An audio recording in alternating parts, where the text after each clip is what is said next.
Hello everyone. So in this video we'll learn about functional histology of blood vessels, that is just basic, and we'll learn about the components of the vessel wall. First let us start with the blood vessel. The blood vessel, it has three layers. Blood vessel has three layers, that is tunica intima, tunica media and tunica adventitia. Let's talk about one by one. So first of all, imagine this is a blood vessel. And if we think this is the lumen, if this is the lumen of the blood vessel, and from here to here, this is the tunica intima. So this is the tunica intima. And then this part, from here to here, this is tunica media. And the last part here is the tunica externa. Okay. If we talk about tunica intima first, tunica intima is also called as tunica interna. Tunica interna. And it is the inner coat. We can see, here it is the lumen. And here we have tunica intima. So that is the inner coat. And then now if we see tunica intima, it only has endothelial cells.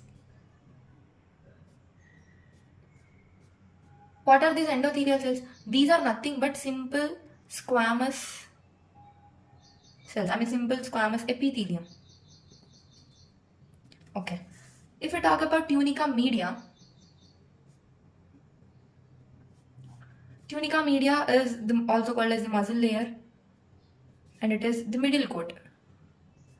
Right? Here we can see tunica intima as the inner coat and tunica media as the middle coat, right?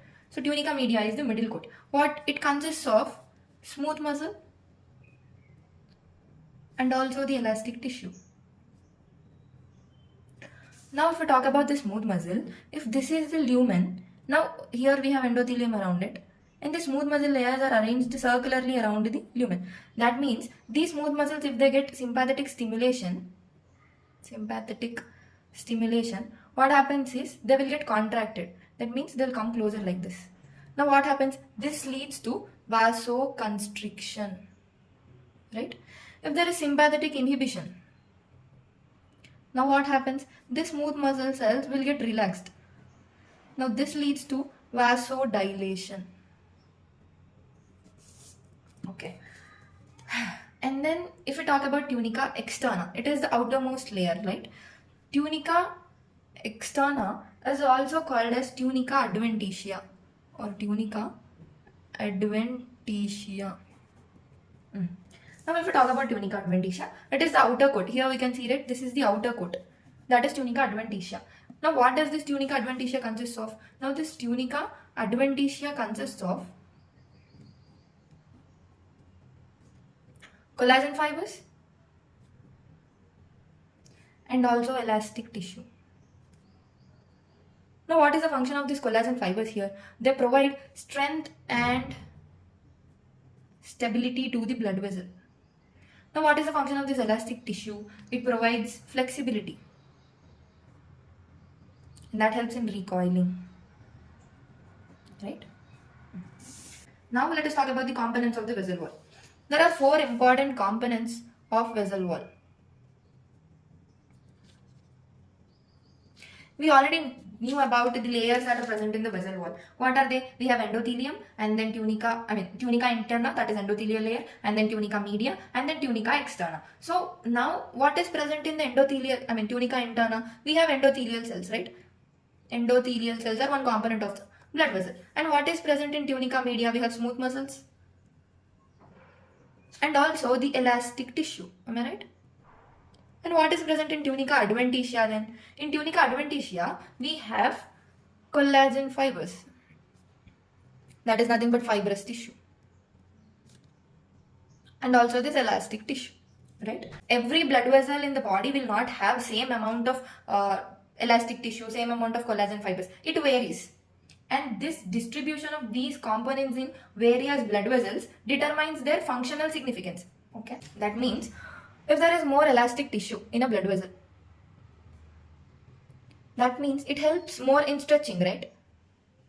What is the example for this? Aorta. What happens in case of aorta? From the left ventricle, the blood comes into the aorta. Large amount of blood enters into the aorta. So this aorta should be able to take that much amount of blood. That is why it gets stretched. That is why it is having more amount of elastic tissue in its wall, right? And if a blood vessel is having more muscle in it, then what it will do, it can help easily in vasoconstriction and vasodilation, right? Because smooth muscles are important for vasoconstriction and vasodilation. That means they are helpful in controlling, so they have controlling function, right?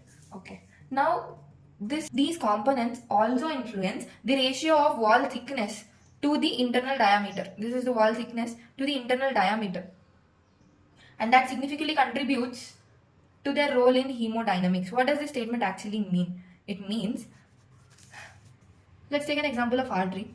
This artery is having a thick wall, right? But it is having a small internal diameter. That is the reason why they can handle high blood pressure. Now when I talk about veins, they are having thin wall and they have large internal diameter. That is the reason why they carry blood back to the heart with low pressure. So now handling this high blood pressure and carrying blood back to the heart with low pressure, these are their hemodynamic rules, right? That is what that statement means. And we'll talk about the components of vessel wall one by one. First, we'll talk about the endothelial cells. Endothelial cells. Okay. I've already told that they form the inner lining of the blood vessel. If this is the lumen of a blood vessel, then these will be the endothelial cells here. So these will be the endothelial cells. So these are the inner lining of the blood vessel. Okay. And it is present as, now this endothelial layer is called as vascular endothelium. And they are present as a single continuous layer.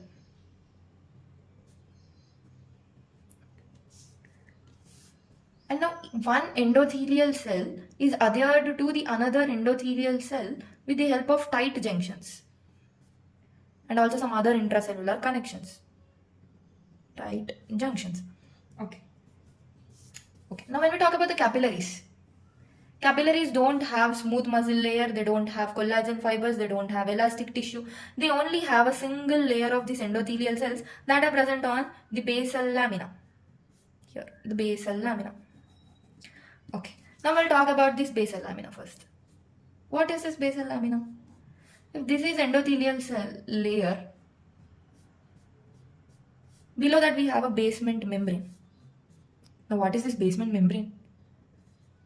Basement membrane is nothing but a supporting layer that is present under the endothelial cells or the epithelial cells. Endothelial cells or the epithelial cells.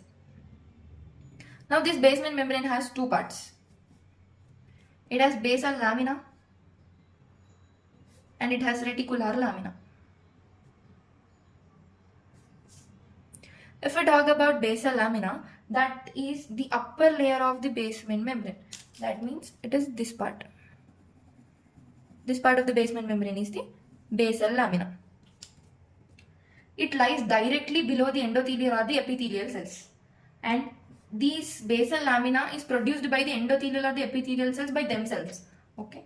And what are the main components of this basal lamina? We have type 4 collagen. And we have laminin. And we have proteoglycans. Coming to the reticular lamina, it is nothing but the lower layer of the basement membrane. That means it is this layer. This blue colored layer is called as reticular lamina. Now who produces this reticular lamina? Fibroblasts will produce this reticular lamina. So it consists of type 3 collagen fibers. That are nothing but reticular fibers. That's why it is having a name as reticular lamina. I've already told that these capillaries are not having smooth muscles or collagen fibers or elastic tissue. So that is the reason why transport of substances across these capillaries depends upon how tightly the cells in the endothelium are adhered together. For example, if we take tight junctions, if we talk about the brain, the capillaries have endothelium. Here in the brain, the tight junctions between these endothelial cells are very much tight. That is the reason why it is very difficult for a substance to pass through this. Now, this is what contributes for the effectiveness of blood-brain barrier. That is why it becomes very difficult for a substance to cross this blood-brain barrier due to these tight junctions. Fine. When we talk about liver, the capillaries that are present in liver are called as sinusoids, as their tight junctions are not that much tight or they are loosely arranged. So it is easy for capillary filtration.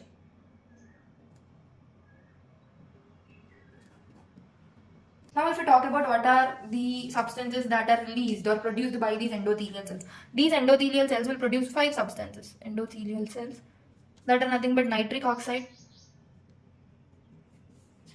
endothelin, prostacyclins, tissue plasminogen activator.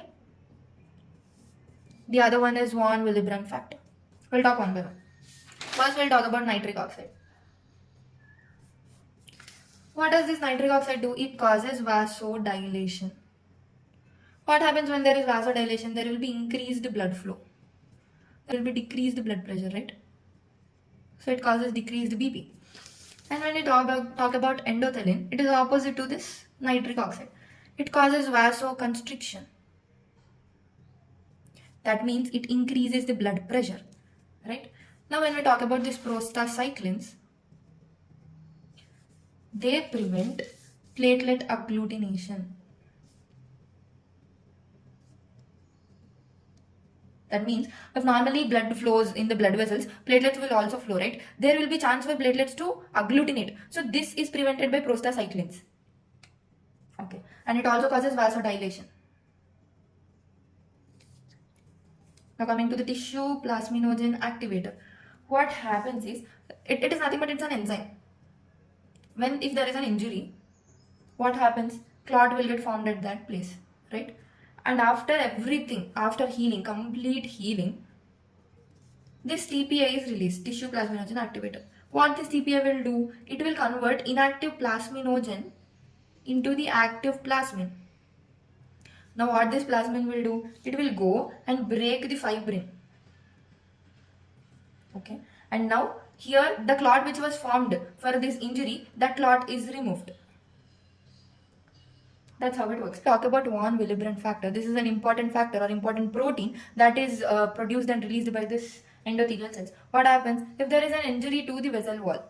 This von Willebrand factor which is present in the endothelial cells, that will help the platelets stick to that injured blood vessel or injured vessel wall.